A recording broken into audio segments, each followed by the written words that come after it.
Hello friends ଜୟ ଜଗନ୍ନାଥ। ଆଚ୍ଛା ସାଙ୍ଗମାନେ, ସତରେ କହିଲେ ଆପଣମାନଙ୍କୁ କାହାକୁ କାହାକୁ ଗୁପଚୁପ ଖାଇବାକୁ ଭଲ ଲାଗେ? ହୁଁ? ଗୁପଚୁପ ଗୁପଚୁପ ଗୋଟେ ଏମିତିଆ ଫୁଡ ଯାହାକୁ ଆମେ ଝିଅ ମାନେ ତ ଛାଡ, ଏବେ ପୁଅମାନେ ବି ଲାଇନ ଲଗେଇ ଖାଉଛନ୍ତି। ବଟ୍ ରିଅଲ ଫ୍ୟାକ୍ଟ ହଉଛି ଆମେ ବାହାରେ ତ ସମସ୍ତେ ଗୁପଚୁପ ଖାଉ।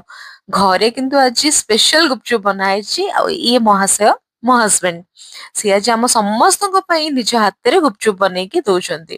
କ୍ରିସ୍ପି ପୁରୀ, ମସଲା ଆଳୁ, ଖଟା ମିଠା ପାଣି, ସତରେ ଟେଷ୍ଟ ଏକଦମ ସୁପର। ଦେଖନ୍ତୁ, ପରିବାର ସହିତ ମିଶିକି ଗୋଟେ ଛୋଟ ଗୁପଚୁପ ପାର୍ଟିଟେ ଏମିତି ଆମ ସନ୍ଧ୍ୟାକୁ ପୁରା ସ୍ପେଶାଲ କରିଦେଲା। ଘରୋଇ ଖାଦ୍ୟ, ପରିବାର ସହିତ ସମୟ, ଏହାଠୁ ଭଲ ଖୁସି ଆଉ କଣ? ଦେଖନ୍ତୁ, ଆମେ ସମସ୍ତେ ତାଙ୍କ ହାତ ତିଆରି ଗୁପଚୁପକୁ କେତେ ଏନ୍ଜୟ କରୁଛୁ। ସତ କହିବାକୁ ଗଲେ ନା, ଏ ମୋମେଣ୍ଟ ବହୁତ କମ ମିଳେ ଲାଇଫରେ, ଆଉ ଆମେ ସମସ୍ତେ ଚେଷ୍ଟା କରୁଛୁ ଏ ଛୋଟ ଛୋଟ ଖୁସିରୁ ହିଁ ନିଜ ଜୀବନକୁ ସବୁବେଳେ ଖୁସିରେ କାଟିବା ପାଇଁ। ଦେଖନ୍ତୁ, ସେ ନିଜ ହାତରେ ବନେଇକି ଆମ ସମସ୍ତଙ୍କୁ ସର୍ଭ କରୁଛନ୍ତି। କେମିତି ସେ ନିଜ ହାତରେ ବନେଇକି ରଖୁଛନ୍ତି ଏବଂ ଆମ ସମସ୍ତଙ୍କୁ ଫୋର୍ସ କରୁଛନ୍ତି ଯେ ତମେ ଆଗେ ଖାଅ। ଏ ଦେଖନ୍ତୁ, ଆଗେ ମୁଁ ନେଇକି ମମି କି ଦେଲି।